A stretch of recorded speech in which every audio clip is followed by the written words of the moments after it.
about today? We are talking about the forgotten plague, and it was surprisingly deadly, of Dance Mania, which was a real thing. When I saw the title for this one, I was like, this has got to be a modern thing, right? Like Dance Mania even sounds super modern. Yeah, It sounds it like sounds like a joke, yeah. but it's not. It sounds like Many one of people those died. in quite nasty ways. Like Yeah. exhaustion. Yeah. It sounds like one of those those arcade things where you have to, you've got the four arrows and you got to dance on the four arrows, and then you got to, you Yeah. know what I mean? Yeah. Yeah. I'm Yeah. Yeah. describing I this do. terribly, but I Yeah. feel like everyone must know what I Dance mean. Dance Revolution and Yeah, those. that's I it. don't know. Yeah. Yeah. It sounds like one of those, but it's not. It's horrible and it involves Yeah. death. No. And we're going to start out with a quote about that very thing from a Whoa, 1625 whoa. Strasbourg Chronicle Where, of where's our Klein Cowl. What? where's our quick fact? No quick fact today. No, I didn't have time. And plus, Deep this is a really long sadness. one, so yeah. Okay, I'll make do without my quick fact. Yeah, yeah. Sorry, there's a quote. You want me to read the quote? Where's it from? Yes. 1625 Strasbourg Chronicle of Klein Cowl, maybe? Sure. Don't know. Amidst our people, here is come the madness of the dance. In every town there are now some who fall upon a trance. It drives them ever night and day. They scarcely stop for breath, till some have dropped along the way, and some are met by death. We're like all news. Is this a news article? Did they rhyme them in the past? No, this was like a poem of the one of the events. There's many events, as we'll get into going back. I think it was the 7th century was the first known instance. It was I didn't actually write that one down, but I think it was like a priest. There was some kids basically dancing outside the thing and making a ruckus, and so that he supposedly cursed them, and then they danced for like a year. But obviously, that's probably mostly exaggerated. But that is the first instance of something like that, and then later it caught on to much more like definitely not a legend, quite well documented. So before we get into any of that, though, we're going to start with we're going to move back a few hundred years from that 1625 reference Mhm. to the 14th century. So at this point, you had the international trade was booming there. You had the Silk Road from China to England and all that, spreading lots of commerce, but also contagious diseases. And so, And drugs. yeah, Like I read about that Silk Road and the yeah, opium trade and all this stuff. Super interesting time in history. mhm, And then later on, there was that yeah. pirate guy who, who was selling drugs on the internet. Dread pirate, someone or other. Did you not read this story? It's amazing. No, no, He was a bit. It was this guy who started the Silk Road website, which was a website where apparently you could buy like heroin on the internet and shit. Whoops, I shouldn't swear on this live show. Can't edit it out when it's live. Note it. He was selling drugs on the internet, and then I think he was Dutch, and then there was some famous case, like he got extradited, and now he's in prison for like 400 years. It's intense. no. I've not heard of Should that. No. definitely do a video about it. If you haven't, it's a super interesting story. We should do that on a Was on he a called video. the Dread Pirate Roberts? That's him, yeah. Yeah, that's from The Princess Bride, which you Is it haven't really? seen still. Yeah. No, I Yeah. haven't seen. I posted that on Twitter, and I was thinking about doing. Apparently, there's an app called Rabbit which lets you watch TV shows and movies with Mhm. people live. And I was thinking that at some Oh, point I would definitely schedule me watching the Princess Bride live so I can interact with people and like pause it and say like, "What's yeah, this about?" Or it's like, "Oh, that yeah, cultural reference that I've just been yeah. ignorant of You'll get for a so a many lot of years." new stuff, but yeah. Um In any event, so going to the Crimean Peninsula there in the port city of Kaffa was the first Mhm. known site of the Black Death, which was soon to rage across Europe. And so from 1346 to 1353, 60% of the entire European population died in that little tiny span, 7 or 8 years of the Black Death. Yeah, And that reduced the Earth's population from 430 million people down to about 350 to 375 million people. Um, and that was just in Europe, right? yeah, this was just That's Europe. It was insane. 60%, more than half, like every other person in Europe died in that span. And so this brings us around so a couple decades after the peak of the Black Death. Also, So we isn't it crazy that 700 years ago the population of the Earth was only what? Well, after the Black Death, 350 million. The all even throughout. crazier is you can go back, like, the mitochondrial Eve and stuff, where you can trace it back to there was, like, one woman who we're all kind of related to, you know? Yeah.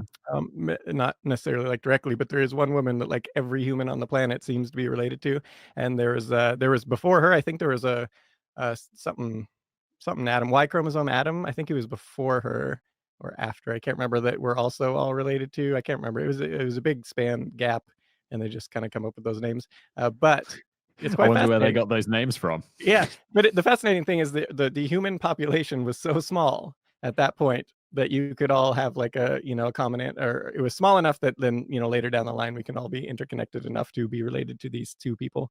And then And there was all other to each instances other. too. Yeah, yeah, exactly. Yay! Yeah. So where were we? So peak of the Black Death. You go a couple decades after that, and this is when so things are starting to get back to normal, but then you know just like normal crappy for that time to be a human. Yeah. So then along the ride, Don't forget, we live in the future and it's awesome. yeah, In the way past, more like awesome. all of the complaints, everything that we complain about, it's you'd just be glad It's- you're not alive in the yeah, 14th century. just be glad that like you know by just as a matter of course half your children don't die you know by the age of 5 and you know just like it happens to everyone. Yeah. So this is you know Black Death, it's still you know people are still dying from stuff but it's not like the mass thing like it Mhm. was. And then you know things are getting back to normal and then you have this huge deluge that occurs along the Rhine River there, and it rose 34 feet, or for non-freedom units that's about 10 meters. um, so Ha ha that ha. yeah, so that ends up drowning, like, obviously, many towns along the rivers and everything are just, you know, underwater, lots of homes are destroyed, and this obviously causes a huge also, shortage of crops and things like that, so everyone's starving shortly thereafter because it's just a good time to be alive. So this all brings us, finally, to June 24th, 1374. Mhm. And so it's this is the first of the best documented dance manias, which we'll get into. The second one is way better documented than this one, but this one is so widely reported that we at least know the broad swaths of things. Mhm. So oh, I should mention that it's also called Saint John's dance or Saint Vitus's dance or the dance plague, and we'll get into why Saint Vitus and Saint John in a bit. But so it is June 24th, 1374. And so on the Mhm. streets of Aachen, is that pronounced Aachen, do you I've think? actually been to Aachen a couple of times. Yeah, yeah? They have an amazing Yeah, I have. They have an amazing Christmas market. And when I was at school, I went to school in England, obviously, and once Yeah. a year for the Christmas market, we'd do a school trip out there. But it's not close. You know, you think Europe's Mhm, small, but Germany's still quite far away, and you've got to cross a channel to get there, mhm, or go mhm, under a channel in this case. We'd take a coach out at some ridiculously early hour of the morning. We'd go to the Aachen Christmas market. We'd buy junk, you know, or whatever Christmas markety things that 12-year-old boys buy. I don't know, generally gifts that I guess my parents didn't actually want. And then we'd come back at like midnight. So we'd do this trip in one day. And mhm. I don't know. In retrospect, that seems insane because it's Yeah. now when I have to drive 2 hours to go away for the weekend, I'm like, oh, well, it's 2 hours and it's only one overnight. And I'm like, maybe not. And then it's like, no, we went to Aachen in a day on like a crappy school bus. Um, That is on a school bus, it seems like. well, I'm not like what you imagined as a school bus. It was like a big coach, but yeah, Like a big coach. Now I'm because we don't have envisioning the like yellow school a buses that you don't horse-drawn. have. No, oh, Yeah. you don't call them coaches. Wow, we are having some communication issues today. Uh, a coach is like a fancy bus. Okay. Imagine a Greyhound, like a Greyhound bus, Okay. But but without bus not a people? piece of crap. Yeah, yeah, yeah. Yeah. Exactly. Yeah. And also the seats are, you know, not horribly stained and it doesn't smell funny. Yeah, yeah. And yeah, the You don't have people that Greyhound might murder buses. you when you get off? I told you I spent a month traveling the US on Greyhound buses, right? It was an experience Yeah. of American culture, I'll tell you that. Yeah, yeah. Bus people are Sorry, a that real was thing. quite the tangent. Yeah, but This it was is all based off Aachen. Aachen. Yeah. Aachen? Okay. Aachen, Germany. So the people just started I'll just, backtrack. June 24th, 1374, Thank the you. people in Aachen, Germany, they just started dancing around for some reason. This one, it's not really documented how it started, but just it was in that town. Mm. So they're not just dancing, it's a very frantic dancing, and they seem to be, like, in a trance and also experiencing hallucinations and doing a lot of other things we'll get into, on the later, better documented instance. So this ends up swelling to thousands of people in that region, and then it spreads to France, where in France alone, there was a reported anyway, 11,000 people were afflicted with the dance mania, the dance plague. Yeah. So this had happened in isolated instances, little pockets here and there. So like another one is Erfurt, Germany in 1247. There was one, a couple, or well, more than a couple hundred, it was about 300 or 400, I think, people were dancing on a bridge in this sort of dance mania frantic thing over the Moselle or Moselle River, and then it collapsed and 200 of them died. Oh But my. the survivors were sent to the St. Vitus's, there was, like, a chapel nearby, and so Yeah. they were sent there to get cured because St. Vitus was like, the patron saint of dance or something like that, and so it was just thought to be like a curse for that. But important to note here, As the you Saint do. the St. Vitus thing actually seems to have worked at curing them, and this is like a theme going on, like, this actually worked to cure them, to take the people to a St. Vitus, shrine or chapel or whatever, and then do a little ritual. Um, so this brings us to the much, much, much better documented Dance Mania event that was also pretty big, not as big as this one was, but in July of 1518. So before leading up to this, once again, there was a series of poor harvests. There also super long winters, and this resulted in a lot of famine, lots of disease. The syphilis was rearing its head at this point in Europe for Mhm. the seemingly the first time, although that's debated, but at least extremely widespread and reported. So it was perhaps a new disease or whatever.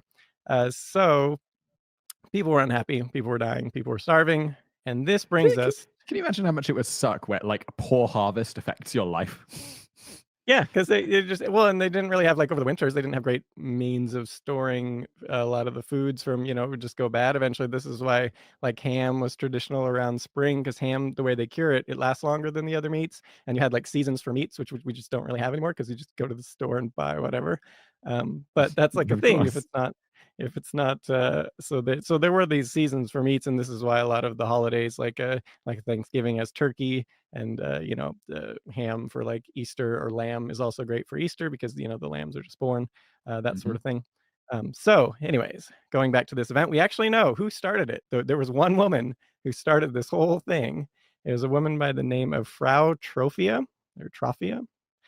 So on July 14th, Hmm. 1518, Frau, she steps out of her home in Strasbourg. Hang on. House. Is she German? Yeah, she's She is. German. Doesn't She's Frau mean French. like, oh, Well, but right on the border, like, it's literally, like, right on the border of the town of Alsace, in or Strasbourg in Alsace, France. Is I Alsace, I looked think. Okay, yeah, I looked it up, and it is, like, right on the border, like, super close. So But doesn't Frau mean like Miss or Mrs. in German? does it? I'm really not sure. Because then it Well, might just be Miss. this is the name everyone gives everywhere, so Oh, maybe no okay. one knows her first name. Maybe it is just Frau Truffia, like it's I don't know. Miss I could be Truffia. totally wrong. Just go for Yeah. Frau. Okay, I don't. I so don't July speak German. I'm just like trying to remember like random. Yeah. So July 14th, 1518, she steps out of her house in that border, town of Strasbourg, and she's right there. She steps out of. Sorry, sorry to interrupt you, but it's amazing that we're Yeah. doing this live because people in the chat are like, "Yeah, Frau means Mrs." Okay. So maybe no one actually knows her Okay. first name. I always just assumed it was Frau. Either Hmm. way, so that just ruins because I put Frau everywhere because I Just didn't go want to for say Frau. Trophia. It's fine. Yeah, Mrs. Perpetuate the lie, Damon. Yeah. All right, so she's out on the cobble street, and she just starts dancing very frantically, this sort of frantic dance that they do. There's no music, there's no other apparent motivation, and so we have this one. This one is so well documented because Swiss physician and alchemist Paracelsus, Paris. I don't know. What do you think, Paracelsus? Paracelsus. I have no Sure. idea. Sure. So anyway, the father of toxology, so that's the thing he was known Oh, for. So he chronicles this about 8 years later. He went to the town, he interviews people, and he chronicles like what happened, how did this start. And so yeah. Trophia's husband, apparently, according to him, tried to stop her from dancing. He goes out there, tries to get her to stop. She won't stop. She's not really, like, she's like not all there, kind of thing. How Hmm. these people get. Shocker. Um, Yeah, so she finally, so they just leave her. She's dancing there for hours and hours on end. She finally collapses from exhaustion, but it didn't stop there because when she woke up the next day, she gets up, her feet are bloodied and swollen, and she just starts dancing frantically again. Uh, Mm. yeah. And so she does this for 4 to 6 days. It's not quite clear exactly how long, but at that point, the local authorities are intervening because, there's this crazy lady dancing. And so they come, they take her in a wagon to a shrine of Saint Vitus, and about Mhm. 30 miles away, and they cure her of the affliction, and it totally works. Again, like she's instantly cured after this going to the Saint Vitus, which we'll get into why that is shortly. But Mhm. I'm gonna guess it's probably not something to do with magic. no, No, no, it's not it's not. magic. And but the problem is shortly thereafter, other people started Yeah. dancing around hysterically in the town as well, and soon the numbers swelled into the hundreds, all doing this self-destructive dancing. Uh, and so this is when the authorities they consulted local physicians. This is what's wrong with these people. And so this, of Mhm. course, the general catch-all of hot blood was determined. And so normally, I saw an amazing meme the other day. Someone shared it with me on Twitter, and it was like comparing like doctors today with doctors back in the day. Have you seen this? no, Oh, it's amazing. And it's like, why are doctors so boring today? And it would have like, has a stethoscope, wears a white coat. And it would be a doctor back in the day, and you'd have the picture of the doctor, when they were wearing like the plague masks, that looked kind of like they had a yeah, giant beak, and they had a robe and a cane. And it's like doctors back in the day, pimp cane, wears a cool beak mask and deals with the ghosts in your blood. It's so good. it's true. I But also yeah. love that other so they had now we have the AEDs for like zapping people's hearts and everything that you see at like Uh-huh. pools and like public places. But back then, like there was a time in Britain, I think it was, not I don't remember what century it was, I but know they what you're literally talking would about. yeah, The the smoke in bellows. the ass. Yeah. Yeah, exactly, and that was, like, the cure-all, like, if you drowned, they would literally pull you out of the water and just, like, take your pants off, shove a tube up your butt, and just start bellows, like, adding some air, to get No, some but it air. was with smoke, wasn't it? It wasn't just Yes. air. They'd Yeah, light it like a was, little and they would fire. light a fire and get smoke, which would wake you up if you were able to be conscious, I suppose. That would, uh Old school doctors. well, and they would also they had if you didn't have that around, the emergency was to use a pipe. So you'd put the embers in there and then put the pipe and then blow to get the I'd never use that pipe again. yeah. Um, That but pipe is where its where life. where Its were useful we? lifespan So is yes, over. yeah, Hot the blood. hot blood. So normally the cure for that would be, of course, to take them to a barber and have them bled, like whether they slit their something and then bleed them out into a bowl, or just leeches or whatever. So that's a normal thing, but there's hundreds of people that are doing this frantic dancing. It's not exactly practical. So they say the physicians recommend the cure, then, an alternate cure would be just to get them to dance it out. And so, sort of like the dance-a-thon cure all. Mhm. And so they ordered the authorities in the town ordered stages to be set up in the town centers and for people to dance on. And then Amazing. just to make sure people would dance as vigorously as possible, they hired musicians to play day and night, vigorous music, very boisterous, to get them to dance faster and whatnot. And so, as you might imagine, this had the opposite effect as what they were going for. And when you add music and a stage, then like more people started dancing. And frantic music. Yeah, exactly. And so this might sound super funny and like YouTube gold, but the truth is actually like it was actually probably a little frightening to watch because people were like vigorously dancing, jumping about. One account they said they raged like beasts over the land, seemingly in a trance. You couldn't like get them to register what was going around them. They would scream and chant until they were completely exhausted and then just like flop over. And some of them died from like cardiac arrest and stuff like that. And some of them just from the violent from jumping around and like that sort of thing. They would have injuries that they would They sustain literally them. partied so hard they died. Exactly. And they would when they were on the ground, often they would foam at the mouth, twitch around, like gasping for air, like they couldn't breathe, and all this. And then as soon as they recovered, they would get up and continue dancing and just do this kind of day and night with very few breaks. Like some of them would come out of it for a while, and then they would Mhm. go and like eat or whatever, rest up, but then they would be drawn back into it, like they couldn't stop themselves, type of thing. Oh, and then other accounts were like they were squealing around, squealing like animals, like rolling around in the dirt, ripping off their clothes, having sex with each other, doing screaming for people to beat them and like beat the bottoms of their feet as they writhe on the ground in pain, See, and is generally now up until this point, I kind of was thinking, okay, so it's, in the head. It's got to, most of it's in the head. But then you get yeah, to this part, and it's like that's super yeah, specific. Like maybe there's something wrong yeah. with their feet, and that's why they need to be moving about. Well, I was thinking This is because their where feet probably at this point got hurt a lot, so maybe it's like excruciating pain, and then I don't know, they've just kind of gone crazy a little bit, and just like you know the pain beat of it it, or more. Yeah, it's like after yeah, I've been whipped extensively, I'm like, you know what? Fix yeah. this. More whipping. Well, they would fix the dancing is more dancing, so yeah. So either way, they're How are we going to cure this disease? More disease. yeah.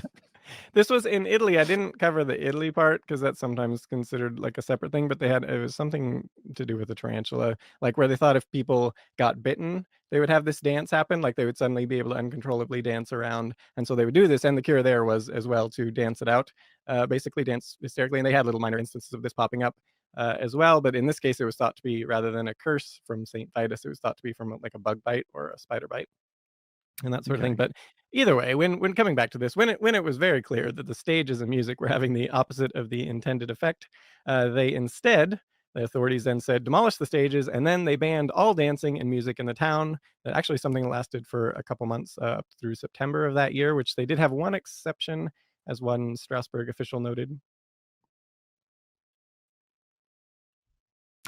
If honorable persons wish to dance at weddings or celebrations of first mass in their houses, they may do so using stringed instruments, but they are on their conscience not to use tambourines and drums. I love And they this. didn't want anyone on the streets like hearing. I love how broken we are as humans, just how our brains are so broken. We're just that, always the classic example. Oh, we sacrificed a goat yesterday and the volcano erupted. So sacrificing goats causes volcanoes to erupt. Yeah, Or I think it's normally said the other way around, right? Or it's the yeah, volcano hasn't yeah, erupted. Maybe it's all the goat sacrifice we do. Just yeah. It our gets brains love that correlation. Yeah, we're gonna delve into the why of this later, and it gets a lot of that. It's totally just like Sorry, getting ahead. Yeah, our monkey brains cannot, yeah, or just monkey brains. does not Nothing. compute. Yeah.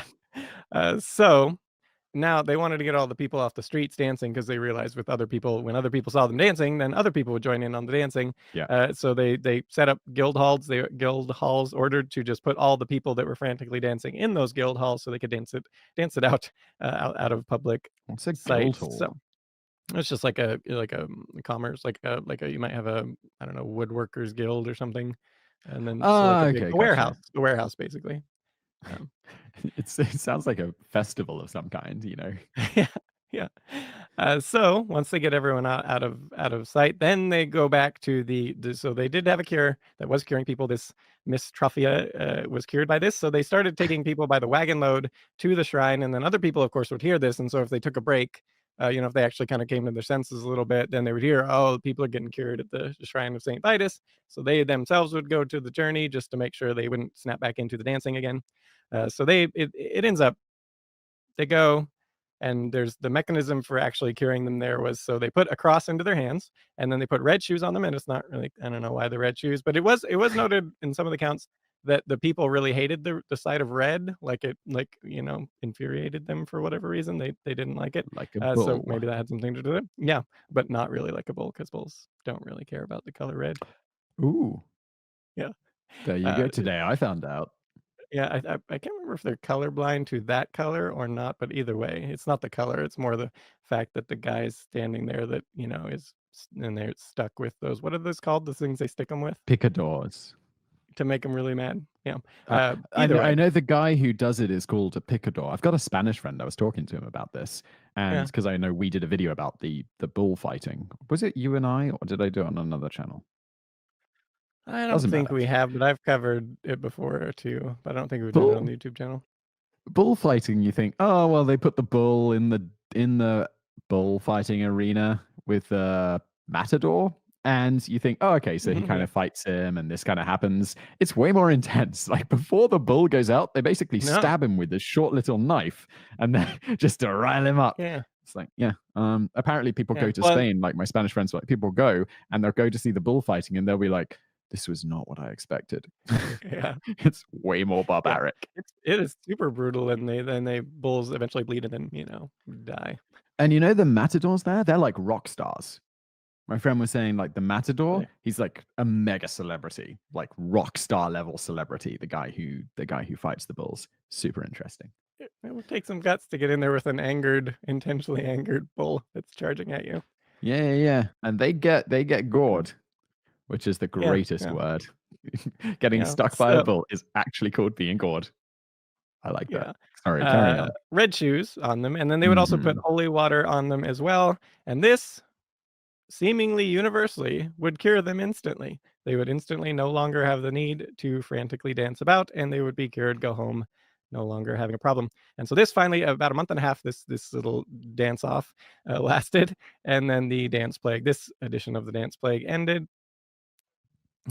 So how many actually died? People, it's widely reported like 15 people per day at its peak, Okay. or a couple hundred participants overall died. But honestly, I looked really hard to find like a contemporary account, like an actual, like, did this father of toxology, did he say this number? No, I Mhm. can't find anywhere where anybody from the contemporary sources says how many people died. So I don't actually know if that's true or if that's just something people say, because sometimes that's the case. Um, All right. So that brings us around to what is actually thought to have caused these many instances of dance mania. These were the two biggest ones, but there was lots of isolated ones that were smaller in nature. Like a few dozen people here or there, that sort of thing that happened. And this first one, or this 1518 event, so Paracelsus, so he says that Trauphia, the whole cause of it, according to him, is that the Trauphia woman wanted to embarrass her husband, was his assessment of the problem. And so he says, Paracelsus says, In order to make the deception as perfect as possible and really give the impression of illness, she hopped and sang, which was all most distasteful to her husband. yeah. She's And a then he bad claims, wife doing that dancing. yeah. And then he claims that other women simply joined in to likewise embarrass their husbands. Was his and in his defense, he is at least like the first one to think maybe it's just all in their heads, even though he's got the wrong assessment. Everyone else is like, hot blood, and it's a curse from, and he's like, nah, they're just doing it on purpose.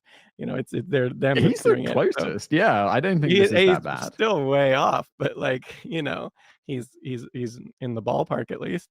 Um, Okay. so modern things. A popular hypothesis I just thought I'd mention, even though it's totally not true, but people say it, is ergotism, which is also called Saint Anthony's fire, and that's from rye and other foodstuffs and stuff. They have that fungus Claviceps purpuri in it that has these alkaloids that cause hallucinations, seizures, mania, convulsions, irrational behavior, and unconsciousness. And these are actually what LSD was derived from. Was these alkaloids? Oh. Well, it's becoming more and more like a rave, with every passing Yeah. paragraph. Yeah, yeah, exactly. They got LSD there, yeah, exactly. Yeah. So, but it turns out, no, they didn't have, It this wasn't this LSD. couldn't have been it couldn't be. So we have the author of A Time to Dance, A Time to Die, which is just a great title. This Professor John Waller, he knows how to title things. Yeah, he does. So he's a Michigan State University. So he points out a few problems with this commonly touted theory. So Wait, ergotism is so also, the ergotism's caused by weird stuff in the food that makes people hallucinate the same drugs like LSD. yeah, there's a Okay, cool. fungus in it, Claviceps purpuri, that ends up producing these alkaloids that, it's like LSD, It's intense. ish. As Yeah, so so ergotism though is associated, you get loss of limbs because you get a severe restriction of blood circulation and stuff like that. And so that, and Oh, also it's unlikely people suffering from this could have danced around for days on end because of this. Also, the fact that it would last for, so many days and all this, and they're convulsing, like all this seems to be like, and there was no after the fact, there was no like everyone was losing their limbs type of thing, not no like widespread gangrene and sounds things like this. way less fun. Yeah, and so oh, and the 1374 event, which went after the Black Death, that one was so widespread that how did it start in one town and then spread like throughout, spanning countries in Europe? So they all somehow got infected like after, like as it just didn't make any sense. that could be the cause. Uh-huh. So it's, so the real cause is almost certainly purely psychological. It was Yeah, it's gotta completely be. in their heads. And so, where did I lost my place? One moment. Okay. So yeah, so again, Dance Mania. So we have the most widespread one, perhaps not coincidentally, followed the Black Death and lots of starving people and lots of dead people and all this. So basically, extreme stress. Everyone's under a lot of stress and all that. And then the 1518 event again. You had the outbreaks of syphilis. Syphilis. You had lots of famine from all the flooding of the Rhine and all that. So Mhm. this brings us to so this doesn't explain. So they all have extreme stress, but why did they all start dancing this hysterical dance? Like what was that about? And so It's like it's gotta be, I'm just gonna guess, like, when you mhm, see one person has this and then another person has it, people just start, you know, I don't know what it's called, like the crowd psychology or whatever, where you're like, "Oh, yeah, mhm. this person's got it, so, oh, I've got an itchy knee." And the other person's like, "Oh, me too." Then the third Yeah. person is like, "Me too." And then before you know, everyone's like, "Oh, we've got the itchy knee disease." And it's just no, one person had an itchy knee and the other person thought they did, and then it's just in And your this head. exactly, and in this case, not only that, you'll note that almost all the instances of dance mania are around this Germany, France, like they're right on the border and all this around this region where there Yeah. was a long, deep-seated belief in this dance mania that you could get, cursed by Saint Vitus. And so like if you have a lot of things going wrong in your life, and then so you have all this anxiety, this stress, and you have no outlet, it's just everything's crappy. And then I'm cursed. That's what's happened here. And then so you just start dancing, because that gives you also that's one of the cures too of Saint Vitus is just to dance it out. And so then, of course, when you're doing this, and then as you say, other people see it, they're stressed too. And that's, I mean, you could imagine seeing people actually dancing like this would not be funny. Like it would be like, whoa, like It sounds pretty terrifying. Like this yeah, isn't some regular, da da da da da dance. These people are yeah, no, raging. you can imagine more like a zombie movie, like just like hundreds of people Great, all around, yeah. like bloodied, and like jumping around. And some of them were even like would go and attack people nearby, and if they didn't start dancing as well, so it's like exactly like zombies, really. Um, so Less this is brain what you're eating. actually witnessing. So yeah, this doesn't exactly lower your stress levels, and then you think, well, maybe I'm cursed too. They're cursed, clearly. So we're all cursed here. So then they start dancing as well, and so we have so many examples of this outside of Dance Mania. So we're gonna go to so we have like the running amok Mm. or the 1962 Tang. I don't know. What do you think? I remember Tanganyika? this from a video we did, and I couldn't find a pronunciation for it online, so I think I just went Oh, with I'm gonna go Tanganyika, with but Tanga. Yeah, yeah, that sounds good. So the laughing epidemic of 1962. But what people don't talk about with this laughing epidemic, it wasn't just laughing. So it did start with three little girls in school where it began giggling and laughing, eventually seemingly uncontrollably, starting on January 30th, 1962. And this yeah. laughter then sort of sporadically, it wasn't like all of a sudden everyone started laughing and they couldn't stop, for good. It was like, this group might laugh, this pocket might laugh for like an hour, and then this pocket, like it would jump up again around here. So but this again, what's not reported a lot is it wasn't just laughing. They were jumping around, rolling around on the ground. They were fainting. They were showing signs of like extreme anxiety, a little bit similar to the dance mania, Mm. a bit not quite as violent, but they still like kids fainting and passing out from it, exertion, crying. There was like weeping and all this. It wasn't just laughing. And so this occurred for 4 months, like off and on, and they ended up having like 60% of the students in the school were affected at one point or another. They eventually had to close down the school temporarily. It soon spread as news got out. It soon spread to other villages where other schools, it was 14 schools had to temporarily shut down, and over 1,000 people, mostly children, were affected, and notably here, mostly poor children. The rich kids didn't really seem to have this problem. And so blood samples were taken and all that, and there was nothing wrong with any of them. So moving over to running amok.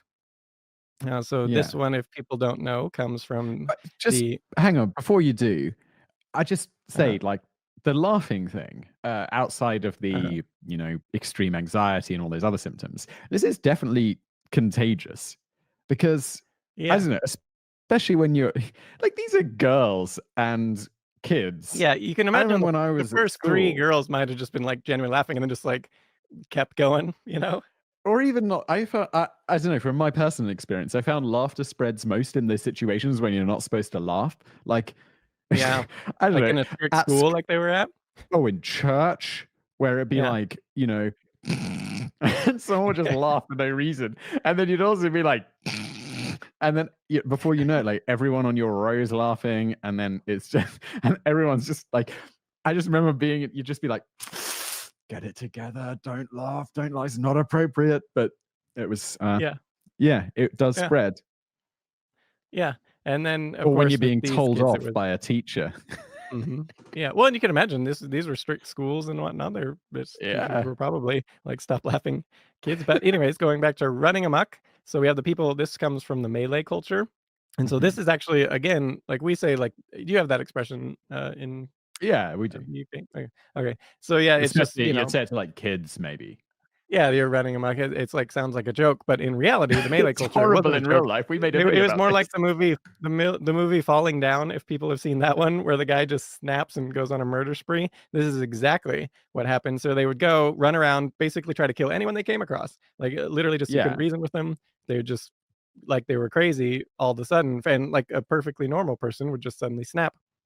And so this was first described in 1516, or at least in documented evidence of it, in the book of Duarte Barbosa, an account of the countries bordering on the Indian Ocean and their inhabitants, where it notes, There are some of them, the Javanese, who go out into the streets and kill as many persons as they meet. They are called amako. mhm. And so, because it was thought they thought that evil spirits caused this, so the person wasn't doing it of their own free will. So if they survived the event, they actually were often only given really light punishment, even though they might have killed many people. Ghosts in the And so, blood and again. Yeah, I know, right?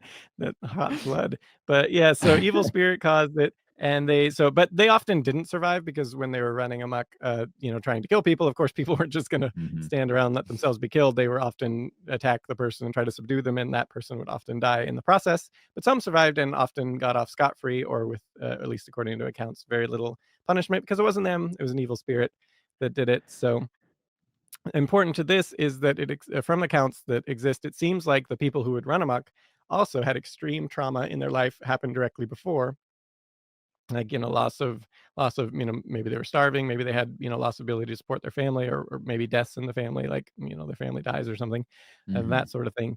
So these seem to be the type of things, and so very much like the laughing epidemic, the dance revolution of the ancient times. This seems to all like happen after times of extreme stress and to people who are under extreme stress, and so this brings us to the so going back to the laughter epidemic. So Professor Yeah. Christian Hempelman, who did I believe it was his PhD paper that he actually did covering the laughing event. So he's now actually a professor at Texas A&M. So he states, In 1962, Tanganyika had just won its independence. The young people involved reported that they were feeling stressed by the higher expectations of their teachers and parents.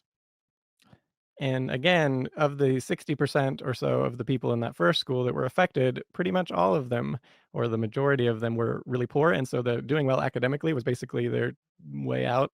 And so they were under a lot of stress and pressure to excel there, to, Ah. actually have a life at some point. And that's when interviews were done and stuff to sort of investigate this. It was found that the students consistently reported they were under a ton of stress um, at the time Hence why the to do rich kids well. were less affected. Yeah, exactly, and so, in this case, it doesn't seem so. In the running amok, there was that sort of however it started. There was that pre-existing belief that there was an evil spirit doing it. So people had that. So Yeah. like if they suddenly felt like they're snapped, they just felt like, they had this pre-existing behavior of, okay, when that evil spirit comes, you go and you kill people, like that's what you do. And so it was like this accepted thing. And so they kind of had a pre-existing idea similar to the Dance Mania of what would happen if you're cursed or whatever. And so Yeah. in the laughter case, it doesn't seem like there was any sort of starting there, but like as you say, it just takes a few people to spark laughing, and then if they're under extreme stress, they have a lot of anxiety, and all of a sudden, they're just laughing hysterically and jumping around, and they get in this kind of weird mental state. Um, and so, yeah, so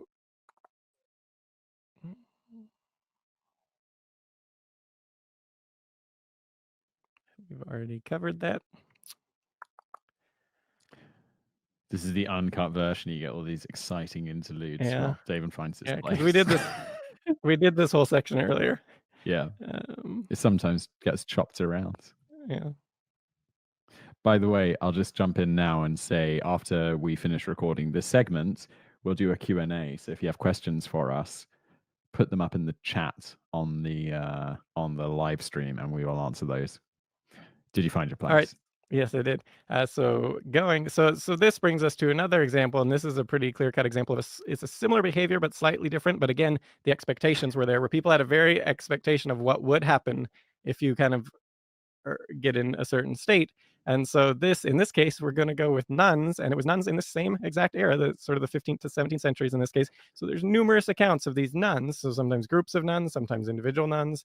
It often expanded to groups that would just snap and exhibit this sort of behavior. So we're going to start a 1491 event as an example. So there's a large group of nuns that suddenly started acting like animals, including dogs, cats, and birds. They were running around screaming hysterically, convulsing, acting super lewdly, like towards the priests who were trying to exorcise the demons and like trying to get the priest to have sex with them. And you want to read the names of the demons? I've been laughing for like 2 minutes because I read ahead and read the names. Yeah, so the nuns yeah. So the nuns they'd call themselves demon names like ash-colored pussy and dog's dick. I'm such a child. Yeah, so these were, is not exactly typical nun behavior. So they Sorry. So again, these seem to be groups of nuns that were under a lot of stress. So you consider a nun, a lot of these nuns, they didn't become nuns on their own will. They were put in these convents, against their will often, just sort of like the parents' way of, getting, because nuns had a somewhat comfortable life in a lot of respects, but they were also completely awful because they were expected to not just behave perfectly, like perfectly morally, but also the thoughts in their head. Like you couldn't even have, sinful thoughts. And so they were under a lot of stress to just be like think and act perfectly all the time in an environment where everything was controlled. Maybe they didn't even want to be there. So this, you could see why this would be like a high stress, high anxiety, especially because these people, they're generally believing, like if they're thinking these immoral thoughts, like now I'm like evil and, I need to, go confess my sins or whatever. But so they when they were struggling with these sorts of things, you could see why it would be super high stress and they're going to snap eventually. And how they snap is textbook example of how the description of what being demon possessed would be like at what people thought at that time period. And it's not perhaps coincidental. Of course it would be. Yeah, this can't be a coincidence. It's like they're super familiar with what it's like to be possessed by a demon. And so as soon as they sort of feel that like, oh no, it's demons taking me over, so they act that out, and then they, generally, it's not like faked at that point. Like it becomes like genuinely, they're a little crazy in the head at that point.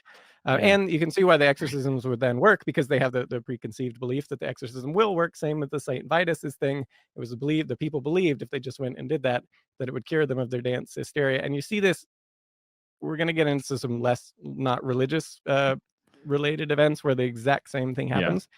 Where people believe a certain thing will cure them, and then magically it does. And so, So going back to Dr. Hempelman, so he notes of many such mass hysteria events. Now we call it mass psychogenic illness, MPI. It's psychogenic, meaning it's all in the minds of the people who showed the symptoms. It's not caused by an element in the environment like food poisoning or a toxin. There is an underlying shared stress factor in the population. It usually occurs in a group of people who don't have a lot of power. MPI is a last resort for people of a low status. It's an easy way for them to express that something is wrong. That may be why it has come to be associated more often with women. Yeah, and so you can see that classically, historically, why children and women were the ones who really seemed to be affected by this a lot, because, of course, historically, children and women had no say in anything. Your life was just controlled in every facet, and high stress, because, like, a woman would be running the household, all that. What if there's no food? She's still expected to figure something out, to put something together. She's still expected to manage the household and make sure everyone's being, in a certain time period morally morally correct and all that, and so in charge of all this stuff. High stress, has no say in anything, and the nuns, the same type of thing. They're sent to these convents and made ridden. Yeah. It's like, yeah, there's no food, so I didn't prepare dinner, and I'm also called Dog Stick. No. Yeah. Yeah, and significant here is that the cases of this and Dance Mania and a lot of these ones, now we will get into there's modern, sort of more isolated instance of this Yeah. type of thing, but a lot of these things kinda go away when people stopped believing that, like, that would be the correct behavior, like, if you got demon possessed and like that around, like, the 18th, 19th century, all of a sudden, people believe different stuff. They no longer think you're gonna get this Saint Vitus's dance thing, and suddenly people stop Yeah. getting Saint Vitus's dance. So It's all very circular and all very like, oh well, if this happens, that happens, and then I feel like you yeah, need to just isolate the people for a proper yeah. scientific study, and we'd figure all of this out. Yeah, But and, speaking of that, so Dr. Hempelman, notes. it's more common than you think. It usually starts in a school or in a workplace when people are in a stressful situation and they don't have the power to get out of that situation. This happens in Lafayette, Indiana. Yep. I was going to say industries. And then I was like, no, that's not what it stands for. Continuing, a couple of years ago, they get someone to spray the area to comfort people who were involved. People involved say that there were a bunch of bugs and they were all stung by it. They don't admit that it was hysteria. Yeah. Wait a second. What happened? So, when stuff like this happens, people never want to admit that they were, like, psychological hysteria. There's a cause, there's a microbe, there's a in this case, there's some bugs that stung us all, and that's what caused us to have this reaction, this sort of thing. And so, a good example of this, February of 1787, actually going back a little bit, the cotton manufactory at Hodder Bridge in Lancashire. Is it Shire? Lancashire or Lancashire. Lancashire? Lancashire, Lancashire. England. I was wondering that because you had the Worcestershire sauce, right? Worcester, Worcestershire. I Worcester think both are Worcestershire. acceptable because I looked this up once. I think Yeah. Worcestershire and Worcester are both acceptable pronunciations when you're talking about Worcestershire sauce. If someone wants to mention in the live chat, then we will know for sure. I'm not certain though. But it's also, I think it's Lancashire, but I could be wrong. No, Pretty sure anyway, it's England. Lancashire. So this is so reported by Dr. William Clare, who is the one who went to investigate the incident. So he talks about how I should say, I don't know if I said, was it cotton manufacturing? I don't know if I I think said you that. did. Anyway, it was a cotton mill. He goes to investigate, and then he notes. A girl put a mouse into the breast of another girl who had a great dread of mice. The girl was immediately thrown into a fit and continued in it with the most violent convulsions for 24 hours. Yeah. That's intense. And so this, actually, man, I mean, working at those types of places wasn't the awesomest thing in the world. So either way, the next day, so she's cured after that, apparently, Working in a and cotton then mill in 1787, not the most awesome thing in the world. Definitely not. no, yeah. So the next day, a few other women Uh-huh. they start freaking out in the exact same way, and so there's again no apparent cause. This continues to spread, and then Dr. Clare is called in, and so he notes when he comes. By this time, the alarm was so great that the whole work, in which between 200 and 300 were employed, was totally stopped, and an idea prevailed that a particular disease had been introduced by a bag of cotton opened in the house. I'm going to guess it's So yeah, not a so bag of cotton. no, and so there 24 people by the time he got there, 24 people had been afflicted, and it wasn't like constant. Again, it was like this, like 24 hours, and then they might come back and freak out again, but like it wasn't like they were nonstop for these several days in a row. Again, it's kind of they kind of would go back and forth Yeah. on it, and so then he notes of the afflictions.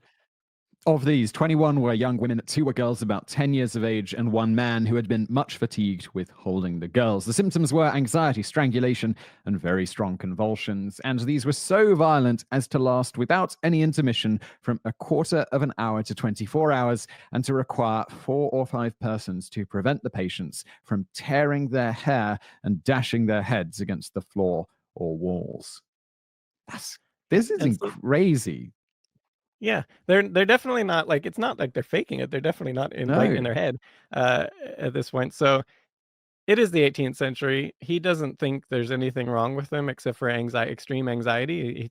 I mean, this is actually a good diagnosis for a doctor of that time. Pretty So this solid. is what he thinks is wrong. But he is a doctor of the 18th century, so naturally his cure for extreme anxiety is shock therapy. Because Okay, so that's we've the moved way. on from ghosts in the blood at least. Yeah, but the people believed the shock therapy would cure them, and so it did.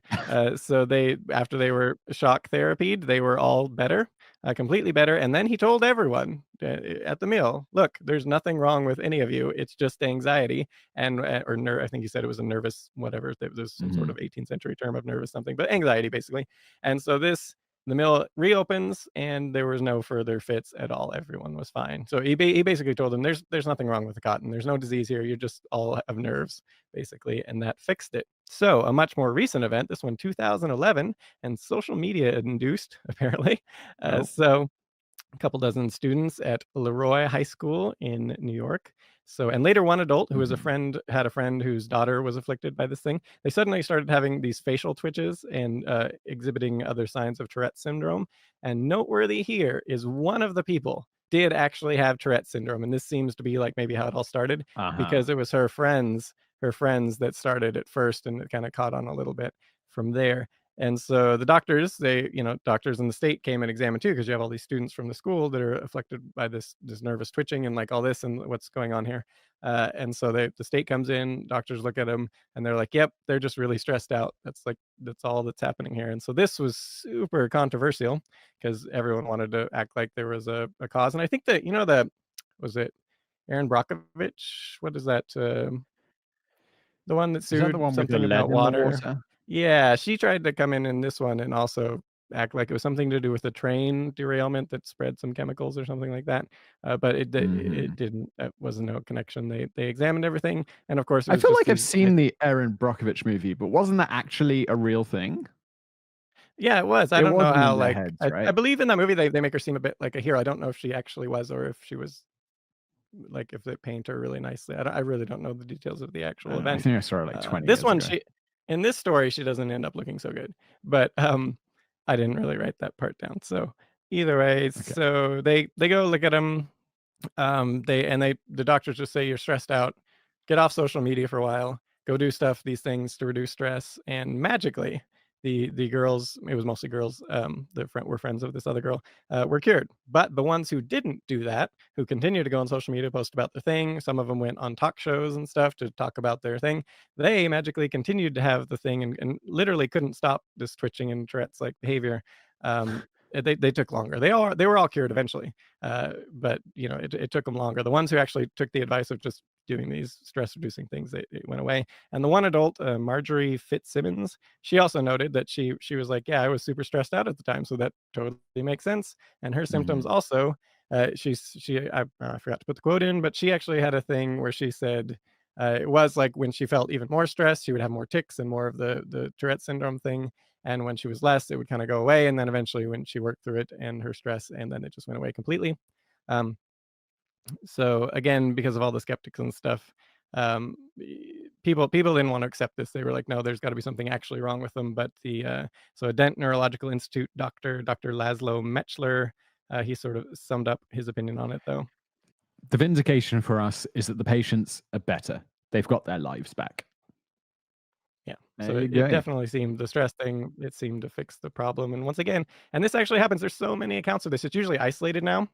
Do like the Dr. Hempelman or Hmm. whatever the guy's name was. It's like to like, factories and things like this where, people might be really stressed out, like a whole mass of people. And then one person, like you say, oh, I got an itch in my knee, and now everyone's got an itch in their knee type of thing. And this is just, it's actually it happens a lot. It's not totally uncommon Hmm. at all. Yeah. And that is today's episode. Other than the feedback, because we actually some good feedback this time. Oh, we do. Yeah. This was a I nice I one. w It's all that. Sorry, go on. yeah. I have, two I separated it for 2 feedback, one for the podcast and one for YouTube. All right. Which one do you want to do Yeah. first? Yeah, the podcast, so then we can stop that. Cool. Okay. Yeah, so the first one Do you want to from lead Daft the Tool. charge? Yeah, go on. Yeah, Daft Tool, this is a reference to, well, I'll let you read it and then we can talk about it. Dovetool writes, my giraffe video shows a giraffe bull doing the Flehmen response, testing the Yeah, urine of a female. Flehmen? yeah, that's Cool. where they drink the pee, basically. And well, it's really when they do the thing with their. You've seen like horses where they'll like take their lips up and then kind of show their teeth, type of Oh, thing. Have you yeah. seen this? Yeah, And like yeah. hold it open, like that's cats do that sometimes too. When they smell something, they'll do that where they kind of.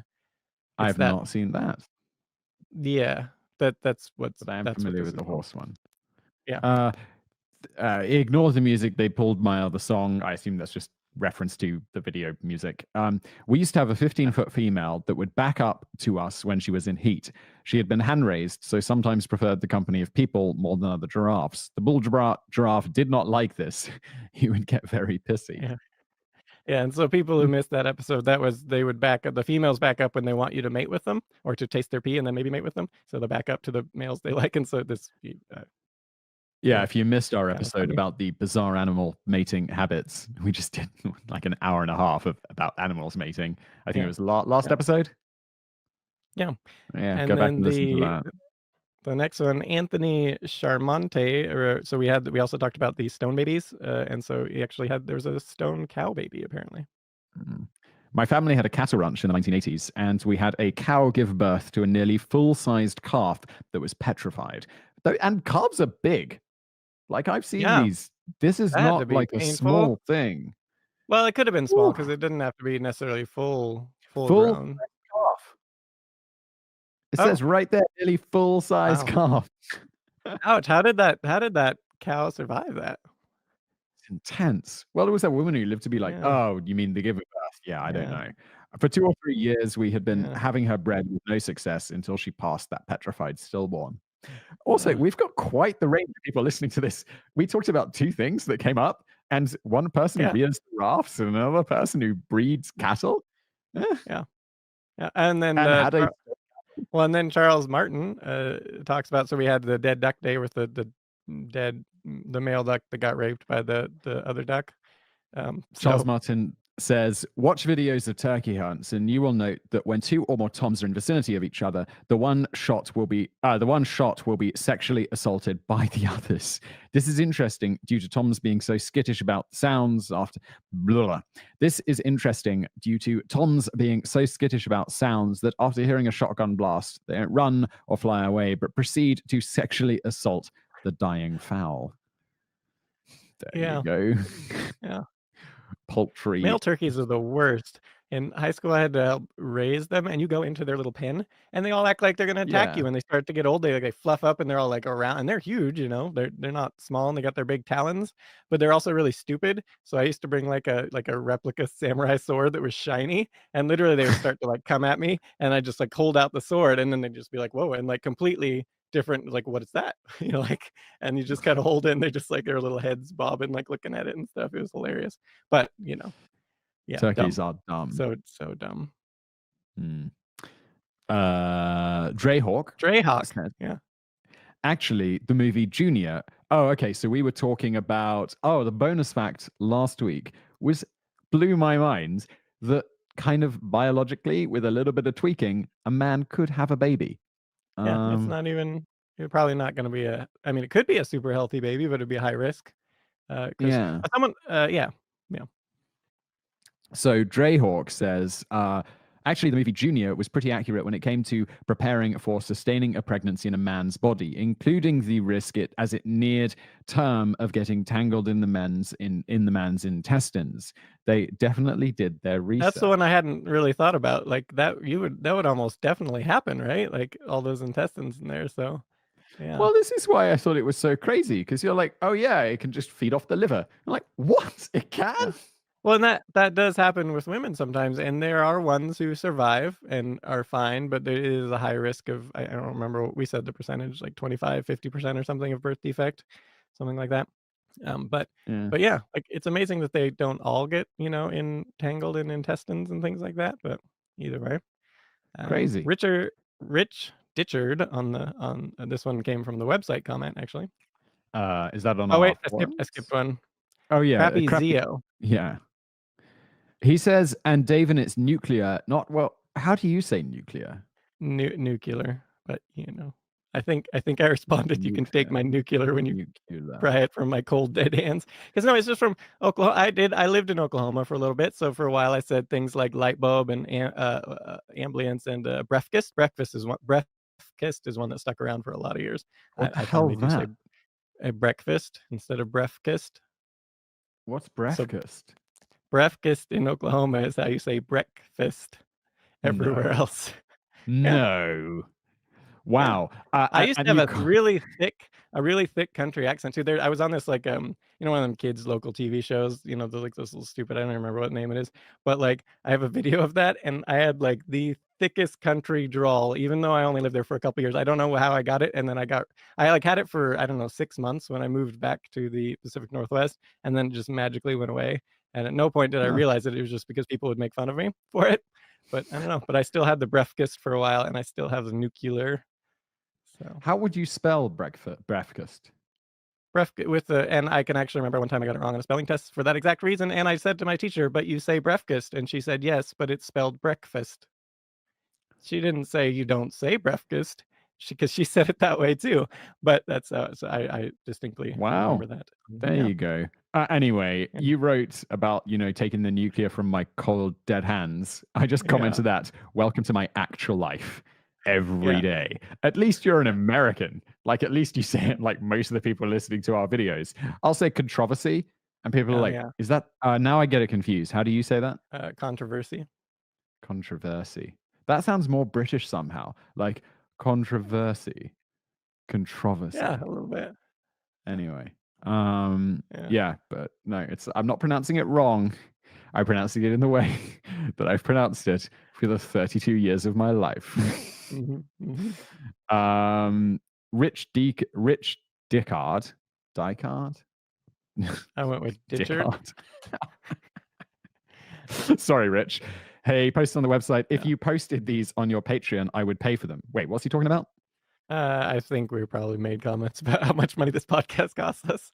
Yeah. Oh, the It's a lot. hosting costs you've got this weird problem with podcasts because they can get popular before you get sponsors. Like they can be popular Yeah, enough to cost you a fortune in hosting, but not popular enough yeah, to attract sponsors, which is pretty much where BrainFood lies right now. yeah, yeah. Pretty much, it's that, I don't know, $600-700 a month or something for the hosting alone, and then the fees for audio processing and all that. Yeah. Yeah, It's not cheap. Uh he says, I know it costs y'all a lot. So maybe getting some upfronts a week before or something would help incentivize you. I sincerely hope you post more. I've been checking back weekly since you stopped posting them. Well, we're back. yeah, we are There's back now. that. So now yeah, So, should we wrap up the podcast there and then we'll do some YouTube feedback? yep. All right. Thank you, everybody, for listening. This has been another episode of the Brain Food Show. We're back on a regular schedule, it seems. We're being pretty good at this for like 3 weeks in a row now. So, Yeah. subscribe, leave us a review, all of that amazing stuff. Do we have a winner for the contest? No winner for the contest yet. We'll do that next week. I know we've said that like 3 weeks in a row, but we are having, if you leave us a review every now and again, we give away like an Amazon gift voucher just for fun. Why not? I'm not going to go through all the details of that now, but if you leave us a review, that would be amazing. And we'll be back next week with another show. See you then. All right. Hold tight, YouTube people. I'm just going to stop my recording.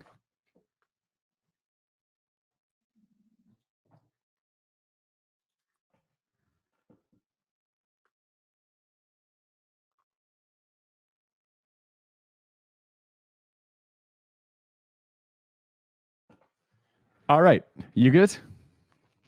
Yep. Cool.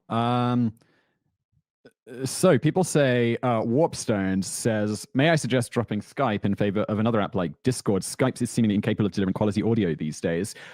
I hope today's audio quality was a lot better. Yeah, how is my Simon's is always going to be good, but how is mine this time? Because previously I was hosting the upload, so it was taking it direct from yes, me. and I was going through Skype, and there's no way to fix the audio to be better. I'm also going to bring up the little chat on my computer here because I keep having to go over there to look at it. And there's still a delay. 323 people are watching this right now. How exciting. That's crazy. It's like in the middle of the night, except for Australia. This is for you. Oh, hello. I'm getting. I just realized it will play the video on my screen here. David, I assume that person means David. What country do you live in? Yep. Didn't we just have a Oh, lengthy discussion about this? I'm in the Pacific Northwest in Bellingham, Washington, right near Canada, which is why everyone thinks I'm Canadian because I assume the way I talk must be a Canadian accent, or at least this side of the Western Canadian accent, anyway. Just to follow up on the document from last week, Fortis Prosa says Discord is so much better and it has screen sharing so they can pull up whatever they want and show it while on stream. Honestly, having a good Twitch setup would probably be the best. Then they could upload the final video to YouTube like everyone else. Are you familiar at all with Twitch? No. Me Carl neither. does it I a know lot, there's a though. dude called Ninja who does some stuff on Twitch. Carl Smallwood does it a lot. We could ask him. He's gonna He do would for probably people know. a little tease. He's gonna be hosting Today I Found Out episode here pretty soon. I don't know what he's gonna do, what format. I don't know if he's gonna do it like he does on Fact Fiend, or if he's gonna do the script that we wrote together, like a script form. He was kind of thinking of trying that, but I don't know. He hasn't decided yet. Should be interesting. Look forward to that. Yeah. Do you want to talk about our kind of more broad plans for this show and how we see it fitting into YouTube in the future? Yes. So what I was thinking is kind of along those lines is we have this show, which is kind of, and in that in this like broader uncut version is the BrainFood show, which we then export and have as a podcast, which is, you know, where most people get this from and what we later upload. What I was thinking is we should always have this as kind of like BrainFood show uncut. And so we just upload this straight as it is, maybe on a separate channel, maybe on Today I Found Out, who knows. And then we do like BrainFood show highlights where we have clips and it'll be just facts that stand alone. Like I love Joe Rogan's podcast does this amazingly well, where they have kind of these individual bits of his longer interviews, which are super interesting as standalone segments. Same for H3H3. They do this really well. And I was thinking, because, you know, so much of our stuff is fact-based, you can have individual little fact-based, you know, 5 to 10 minute or 1 to 2 minute, whatever, clips from the show that stand alone as themselves and have that as a BrainFood show highlights channel or playlist or whatever. What do you think? Mm-hmm. Yeah. And importantly, what do people think? What do the people think? Yeah, what do the people think? Let us know in the comments. That's kind of what we're thinking of because we've already got it all recorded at that point. It's just making it as accessible and enjoyable as possible for you guys who are watching. It wouldn't obviously change anything we do now. It would just be a slight change. And we'd do it live and all of that stuff. It would just be a slight change of delivery, I suppose. Yeah, let us know. Should we see if there's some questions? Bailey go on. Japp You got has something? been asking many times, speaking of Canada, do people in Canada really drive aggressively? And we've talked about this before, but yes, you can always tell the Canadian drivers in Bellingham. You don't need to, it's just like the people who drive really, really badly in like every way imaginable. And then you're like, I bet you that's a Canadian. And then sure enough, there's the beautiful British Columbia license plate. And then you go to Canada, and I don't know if it's just a Vancouver thing or what, but this is a thing that's known. Everybody knows this. Super aggressively, super like road rage, super random, like the way like they'll drift into your lane randomly, like for no apparent reason, and then not seem to notice. And then like, but then it's so contrary to their actual, like the Vancouverans are like the friendliest people on the planet and funny, and you know, but then they get behind the wheel. Yeah. Good friend of mine here in Prague is from Vancouver. Super nice guy. A bad driver. I don't think I've ever seen him drive, but now I don't think I'll let him drive my car if he was. I really don't know if it's like at this point, if it's like a confirmation bias thing where it's just like, oh yeah, like I remember those ones, but it is so often where it's just like, yep, Canadian driver. But either way, it does seem to be a thing. I don't know if it's actually a thing or if it's just confirmation bias or whatever, but it is a thing that people say around here and seems to be, it's noticeable to a certain extent anyway. Yeah. Bailey chap, I hope you're glad you got that question answered because I'm going through the question thread here. I see it like 8 times. Yeah, Chris Dow says he's lived in both Canadian coasts, and the Vancouver drivers confirmed are the worst he's ever seen. Why would that be the case? I don't really understand. But you know. Someone says, say schedule. Schedule. How do you say schedule? Schedule. Schedule. Oh, maybe he's thinking your say schedule. Yeah, Oh, wait, schedule. I my say way schedule. schedule? Schedule? I say schedule. What do you say? Schedule. Yeah. Should I say schedule as a British person? I don't know. It I does thought sound that more was maybe how you would sophisticated. say it. And you would No. say aluminum, whereas I would say aluminium. Yeah. Yeah. You're technically right because of the whole that was the officially decreed. But was it officially decreed just because the rest of the English speaking world dominated? Because originally, what was it? Originally, I'm not sure which pronunciation was. But now, of course, the official scientific one is you're the one who says it, right? Wait, for aluminum. Yeah. Aluminium Aluminium. Yeah. is the actual official way, but I don't think it was always that way. I think before there was like a mix, and then they just decided to decide one of the other. Someone's having a massive go at me for pronouncing Nevada like Nevada. And I looked it up and it's pronounced Nevada. Nevada? Yeah, well, that's Really? what they I were always say saying. Nevada. And I looked it up. Well, the pronunciation dictionary I always used was like Nevada, alternately Nevada. Or Yeah, no, I think Nevada. they said locally Nevada. And also, I can't Yeah, say I knew Nevada Nevada. because it sounds like I'm faking an American accent, like Nevada. That's true. It does. It actually Yeah. does. Yeah, you're right. And then it's like, if I say it like that, then every British person in the audience is going to be, what's with that, Simon? Why are you pretending to have an American accent? Why aren't you British? It's like, Yeah. People make fun of people think you have a fake accent all the time anyway, because when I write like American things and then you read the American way and then they're always like, you're like a traitor to Britain and everything. The maths one is just endless pile of Yeah. woe for me. Yeah, which we have a video on that, which people should go watch, because if I remember correctly, the math technically should be right if you're following that's the one that the Americans get right, in the fact that it's not plural. That was a good video. Yeah. I'm looking for questions. Sorry, I'm half distracted. Question statement. I also asked how Davin's name should be spelt. You got it absolutely correct. Bailey Chap again. By the way, Bailey Chap's got smart because they put square brackets question/statement in square that's easier to all spot. caps. Yeah, very easy to spot. Smart move, Bailey Chap. Say zebra. I always want to say zebra these days because it means in Czech ribs, like the meal How's of the ribs. Czech coming along? So it's pretty decent. I mean, It's been a few years, right? I've been learning for like 4 years now, but it's my first second language. If you sit down with Tommy, can you just hold a conversation, like, or do you have to go back to English? Yes, I can have a conversation. Dommy's my wife. And she is Czech and speaks Czech. We can have a conversation, but then if I sit down with a random person, it's a lot more difficult because like I took an Uber to the airport the other day, and most of the time I'll just sit quietly. But this guy wanted to have a full-on conversation. I was like, okay, may as well embrace it. It's good practice. And it's tricky, and there's still words I don't know and stuff, so it's a bit halted and stilted, but it's okay. Oh, apparently it's officially decreed by the Queen that I've got to say schedule. Is that I don't think it's officially RP version? I don't know. Shall I look it up? I can play it for everyone. I can use my favorite pronunciation dictionary. I don't know what the favorite. I don't know. Canary in Colamine. What's your favorite episode of Today I Found Out? I don't know. I think I don't know, the podcast at least. I think that I really like the story of the sledgehammer. If people want to go listen to the podcast, the BrainFood show, the sledgehammer for the poor man's child, which is a super good. I really like that story. I don't know if we actually did it awesome, but the story is really good about the Charles Dickens and how he came up with the Christmas Carol, which is really interesting.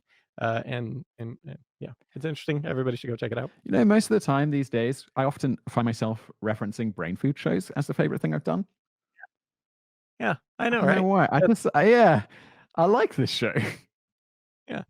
Are you ready to hear my pronunciation, man? Pronounce schedule. Yeah.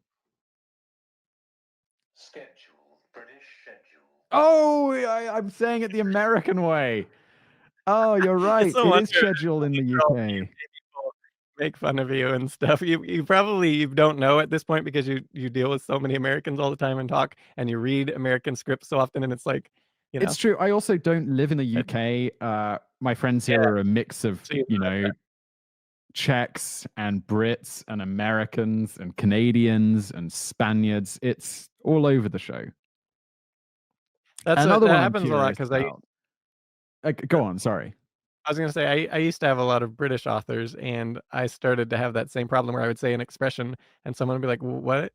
What did you just say? Like, what does that mean?" And I'm like, you know, and like like I'd ceased to be able to tell which ones was an American or British. If I said it's in my wheelhouse, would you know what I'm talking about? Yeah, I was having a yes, I would. conversation with a Brit the other day, and I said, "Oh, it's definitely in their wheelhouse." And they were like, "What? What do you mean? There's something in a wheelhouse?" And I was like, "Oh, I guess this is just something I've picked up that's American." But if I said to you, "Oh, you know, swings and roundabouts," would you know what I was saying? No, I've heard that before, but I wouldn't Yeah. quite know what we were. Is, It is it the means, same? you know, pros and cons, swings and Oh, roundabouts. I don't know why. yeah, so in Britain, would they say in the ballpark of? Like, is that a Only thing? because I would not say it, but I would understand it because I wouldn't say it because it would make me sound too American, but I would definitely know what Uh, you're talking about. yeah, If there's I was so many hanging things out with Americans, I would use it. that's in learning Spanish. That's the thing. There's so many things like that that I never realized that like are these expressions that when you actually look at the words make absolutely no sense, but then you just know it because you know the language or whatever. And that's I don't know if Czechs probably like that as well, but Spanish is like that. They have so many things like that where the words themselves make no sense until you just kind of know what the expression means. Yeah. Oh, So someone says go ahead. uh, in the swings and roundabouts, what's the pros and cons? Neither. It's just like the whole phrase is, it means, you know, you can't say it separately. So you couldn't be like, that's a swing and that's a roundabout. Like you could be, that's a pro and that's a con. It's just you can only use it as a encapsulated phrase.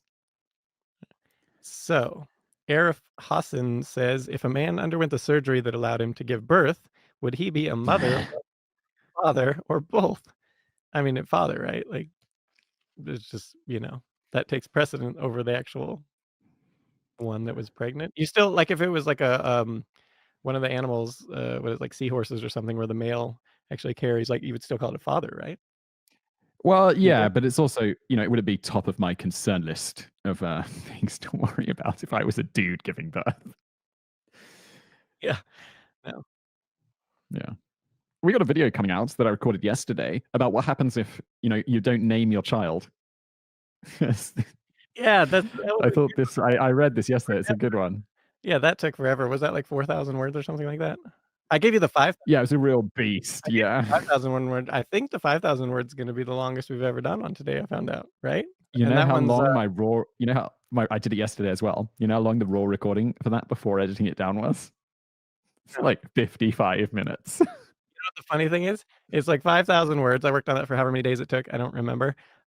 I have no clue what it was about. Like right now, I'm like, I remember it was a 5,000 word script. I don't remember what the topic was or I anything. spent I spent nearly an hour yesterday reading it. I couldn't tell you. I'm looking up. I've What got the was sheet open in front of me. I could tell you. okay. The shockingly recent time British husbands sold their wives at market. That one is great.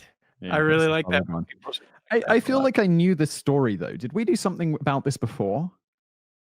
No, we've never. I mean, I'm sure it's maybe mentioned in a quick fact or something, but this was like in depth. Like we went. I mean, obviously 5,000 words. We went deep.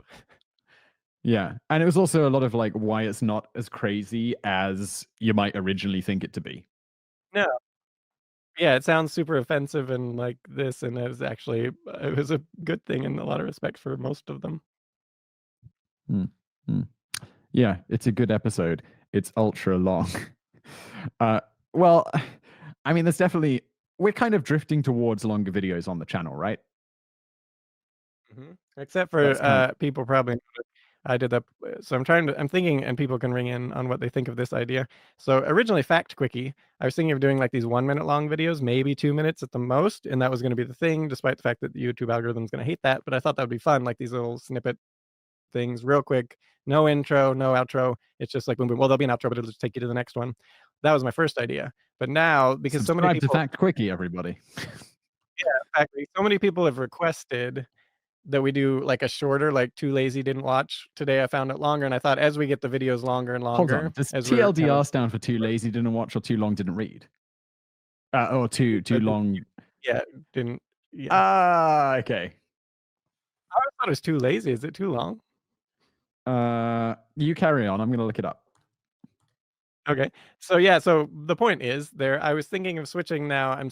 Redoing Fat Quickie to be more like a short version of the Today I Found Out content. So as we get more like 15, 20-minute videos, which a lot of people are also requesting. So we have like these two groups that want two different things.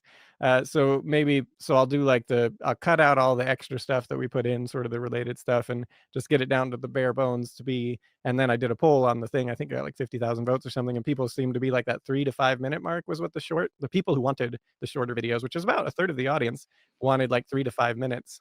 And so that seemed to be the consensus. So then to take the Today I Found Out super long videos, make them 3 to 5 minutes. And so if you just want a quick thing, you can watch that. If you want the more detail, like if you're interested and you want more detail, you could click over. Or of course, most people would just stay on Today I Found Out and watch it. But there would be, some percentage of the audience that would occasionally like the shorter little coffee break thing instead of the longer. That's what I'm thinking. So what do people think? I'll go first. I think it's a good idea, Jaden. Yeah, I mean, the algorithm's not gonna be kind to it, but I think it doesn't matter, really. I mean, it's some people will like it, so that's really kind of the point. Yeah, it is. So much of what creation on YouTube is, you got to consider what YouTube wants and what the audience wants and what we want to make, and then balance it all out into something. But yeah, The algorithm still the re- does have that, like, how much of the video they watch, and so I think that's gonna score really well on that, like, if it's a 4-minute video, but I this bet. is a much smaller. This is a Yeah, much smaller factor than just overall watch time. yeah, exactly, so I'm not gonna get promoted as much, but, some people will like it, I think I'm gonna try it anyway and see how it goes. Um, The overarching thing we've always found, I've always found on to several channels that I do is, YouTube rewards you if you make good stuff. yeah, it's true. Generally, Yeah. especially And over the long term. you talked to that algorithm guy, that I sounded did. fascinating I to me. did. I was at the YouTube Creator Summit last week, and I got to talk to the kind of head of engineering or engineering director or whatever it is at YouTube, and that was an interesting conversation. I'm not sure how much of that I'm supposed to talk about, so I just won't. Oh, But I was so jealous of that because, like, literally in college when I was doing my computer science, that was like my hobby was like studying all this was like the earlier stuff, social media stuff like I Dig was and in that meeting, and I was like, Damon would love this. no, I know because I used to like create accounts to actually study the algorithms, like how they sort of do different things with these different accounts and see. And it was a great way to produce a power account, FYI, on Dig when it was actually a thing. But the I can't even remember all the different social medias that were back. Most of them are gone now. But Delicious was another. I don't know if Delicious is still around. But just like studying the algorithms and yeah, it was super when you said you got to talk to the YouTube algorithm person. Oh man, I would have Yeah. loved that. No, it was a good conference or event or whatever you want to call it. Lots of lots of good information and a fun time. Someone says, Yes, we question have. please read. We have Yeah, we go on have done after you. defenestration of Prague where they threw the politicians out. So Zaso Hacker asks We have if we done did that one video on that. Yeah, where they a long time ago. It's probably in the old format. yeah. But yeah, that's available. Someone says, question please read. I don't know. Someone said, did you see the episode of Adam Ruins Everything about who really ruled the Wild West? What do you think about brothel women being the ones who built the West with sex money? I don't know anything about this. I've heard of Adam Ruins Everything. I'm not sure I've ever I seen it. used to watch Is it a some of podcast? his Is it a no, it's a show on some channel. It was originally on College Humor, and then he spun that to a TV show, like a proper TV show. And I remember, I think the first season I thought was actually pretty good for what it was. I mean, obviously they take liberties because it's humor and they're trying to be funny and exaggerate certain things to make it a little more entertaining. Um, and they leave out a lot of stuff to sort of create their narrative that they want to talk about. But for the most part, it actually seems pretty accurate mostly. But then I feel like I watched some episodes and they kind of went downhill, I thought, but maybe they haven't at all. Like they had one, I can't really remember what it was on, but it was like super inaccurate. Um, and then I didn't really watch, but they were funny. And the first, I don't know, maybe it's still around. I think so. Maybe they're really awesome. I really don't know. anymore. But yeah, It's one of those things that I bump into, like whether on Twitter or on YouTube or just talking to people, but it's something I've never really checked out. I should probably do that. Maybe I'll do that while I have my lunch today. the first season, well, the old College Humor stuff that they used to do was hilarious. The little skits. It was just one of the many College Humor skits. So I will endeavor to check it out. Should we move towards closing this out? yeah, we probably should. It's like 1:30 a.m. here. Yeah, it's 10:30 in the morning here, and I have a full day of work ahead of me. So, though this is technically work, but I feel like it's more we're just having a chat. For the $2 donation, that actually helps a lot because this costs. Let's answer his question. How do YouTube Premium users affect your channels? Good. Well, we get a slice of the money. Yeah, and it's a lot better than ads. So yes, if everyone was that would be awesome, because also we only get monetized, like half our views is monetized. So the other, whether it's just not giving an ad for whatever reason, or ad block or whatever, so it's like half the revenue. Which, if I'm just gonna point this out, if we had double our revenue, we could do a lot more, like so much more. A lot of hiring and awesome improvements. I'd also finally be able to finish my cloning machine. Yeah. Yeah, we could. It would be nice, but yeah, it does. Premium, I can't remember the actual ratio, but we get paid a lot more for those views than other. And I would assume then those are 100% monetized, right? That would always be every view, regardless of ad thing. Yeah, I guess so. I mean, I can't see why not. They're not seeing ads, so ad block is not blocking anything. It's literally just from their subscription price. So that's got to be 100%. So yeah, I tried to sign up to YouTube. I don't have YouTube Premium. It recently came really? to. No, It recently came to work- Czech Republic like a couple of weeks ago. Sorry, I missed that. how can you work on YouTube and not have that? Like, you see ads all the time. Oh yeah, all the time. Like Masterclass will not leave me alone. If I hear the guy, and if anyone's seen this ad, they'll get this immediately. If I hear a guy say, "I first cooked my brisket 16 years ago. It wasn't very good," or whatever. Oh, this ad is just half the ads I see are just a dude talking to me about cooking brisket. So, so I tried to sign up for YouTube Premium because I'm like, amazing, immediately, let's do this. And I'm like, okay, great. So I'm about to enter my card details. It's like, oh, we'll do it through Apple. And I'm like, perfect. And then it's like, your store is set, your Apple store is set to the UK, which is what I have generally because it's in English. And I'm like, okay, so I'll switch it over to the Czech store because you need to be in the right geographical location. So I switch over to the Czech store. And then there's some sort of glitch going on because then it's like, oh, you seem to be in the wrong region. And I switch it back and it's like, oh, you can't use this store. And so it seems impossible for me to sign up to YouTube, which is a premium, which is because it also comes with the Google Play Music. Not that we should be sponsored by them, because it's great. Like, it's an actual great service, because like you get the music, you get the no ads on YouTube, which is awesome. And also Stephen Penrose, thank you for the 99 cents. That's actually helpful. Oh, I say DKK. Do you see an actual? I don't know what a DKK. Oh, someone gives DKK, which I want to say is Danish krona, maybe, but I'm not sure. Danish krone. Really? Oh, gosh, you're going. Who Wants to Be a Millionaire? Shouldn't I? Just. Yes, we do get more if you click on them. I think most of the time. It depends if it's a CPM or cost per click ad, but some are both. For Madison Bunn asked that question: if you get paid when you see ads, right? Do you get more if they click on them? And it sometimes, not always, but it's not uncommon for it to be both. Cool. Good. Let's wrap it up, everybody. Thank you so much for joining us for this live stream, uncut version of the extended Brain Food show. We'll be back next week. Yes, possible. It could happen. Good. All right, man. Good to talk to you. Thank you, everybody, for tuning in, and we will see you soon.